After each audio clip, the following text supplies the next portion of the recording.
Hi everyone, it's Lanka.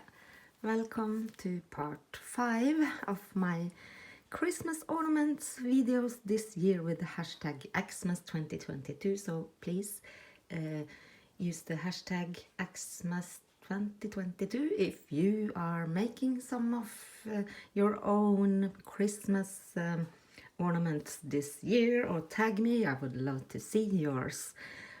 And as you see, I have made these. Oh, I love them. And these are all the ones I have made, but I will explain the different mediums I have used for different looks, so you can decide for yourself what kind of look you want. And I will explain what I have used as templates and how I made them and all that in the end of the video, if you are interested in knowing those things. But these small ones, they measure 5 inches, and the big ones, they are 8.5 inches tall. So let me just explain. I have some really old ledgers, and I realized I haven't done a video of these. I picked them up this summer at an antique shop, so I think I will do a little antique haul video. But this is from 1867 and 70, 71, really big sheets. Some are blank, some are written, and then I got 2 other ledgers. They are approximately the same size, really long ones, but they are also really old. 1926 this page says, and 1916. I don't remember what year they started on, and my original thought was to use music sheets for these and I forgot, and I started using these old original ledgers, but I still love the look of them. So you can use whatever paper you would like, pretty scrapbook paper too. So I make my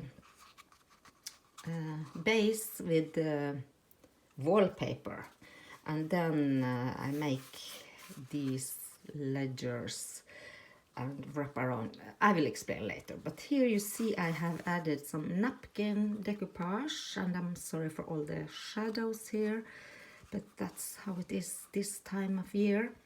And this is some fur from a coat from the hood, on a coat I didn't use, and these are just some bling from broken jewelries and such.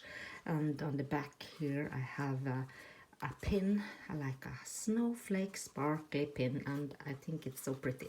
But what you see, this is quite matte, and I will cover this with something else later, because I would like these to be a little bit shiny, and when we go through I will show you what my favorite varnish is. But this, I have used this decoupage finish, clear it says, and it gives this sort of matte look. And then we have this large rose. It was a charm with a little rubber band on, actually a perfume, and I snipped that off and glued it down with some of this really grungy hessian or burlap thing, and some faux bling on the top here. And I have used on all of them this really raw twine. So on the back here is a old necklace piece. Some of the jewelry pieces are missing, but I loved that cross. And when I add something on the front, it's you have to add something on the back, if not, the weight will tip this over so it won't hang properly on the tree. And these two were made with the same varnish, and I will show you. That's this silky shine, it says decoupage varnish and glue from Pentart. So these are a little bit shiny, but you can see the brush strokes. Maybe if I have watered it down a little bit. All my supplies are old, but they still work. So here I had a little leftover of this fur and some of this metal filigree and a cabochon here, and that vintage silver tinsel.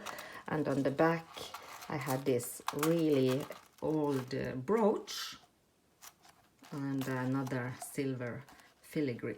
And I didn't want to this says 1871 and a name, and I'd like to keep that, so that's why I didn't add that fur on this. And I like different kinds of look. I'm not sure if you can see the brush strokes, but they show. And then this, I think these two are my favorite varnish, and that's this. It's from Panduro Hobby, but I'm sure you can find it all over the place. Ocean Luck varnish semi-gloss, and it's really runny, almost watery. And if you take this one first, it doesn't show any brush strokes, it's just a glossy look. And this is a German scrap, and I added some ribbon with gold and some fussy yarns, and then I decided to add this trim I have with those stars. And on the back, this is a piece that I got from my friend Karina in Denmark. She has cut them out from a book. It looks like this, and I just cut that image out and glued down here. And I love that varnish look on this. It's really smooth, and this is so soft. A lot of fur. I'm not sure what kind of animal it is. And here is a napkin decoupage again, an angel. It's the same almost as this, but only bigger. And it's just plain. I didn't do anything on the back here. Just love that sort of raw look, like natural look on these. And the last two ones I used, this is the most glossy ones, but they also show the brush strokes. So that's this one, Liquitex Gloss Medium and Varnish. And this medium is also great. And here again, I think this might have been a sticker or a German scrap, I don't remember. And I have different things. I didn't have enough lace for this to go all the way around. This is avocado dyed, and here I also had a cabochon, and this piece here is from old children's dress. I have cut it all up in strips to use, so it was with this thing all the way down, so you can cut separate stripes with how many layers you'd like, and I use it a lot. And so on this end I have some silver trim on the back, and that stuff I added all around, and that bling piece I'm hoarding. But this is quite glossy as well, as you see. It's the most glossy one I think. That's this one. And then the last one, it's not so easy to cut that fur, and usually it's patched together. You see that sewing lines on the back is patched together with small pieces, and I had that thin strip left, and it fits better on these smaller cones. So here again, decoupage angel and that blingy trim from the old dress, and this is the back. And here you see, but you can see sort of the brush strokes, and that's why this is my favorite. So I will explain how I made them. Like I said, I used wallpaper, and these are 5 inches, the small ones, and they look like this. So I don't know the English word for this, please tell me. But I used this and drew a circle, and then you have the 90 degrees here, and you add approximately half an inch or a centimeter, because you want to fold this, add glue, and then fold them together to make a cone. And what I did first ones I made, I traced around it and added my papers on this side here, and then glued them together. And afterwards I found out that it was easier to glue this first together, and when I had my other piece I glued that together, and I just like put this one inside my outside papers, and I think that works. It's easier.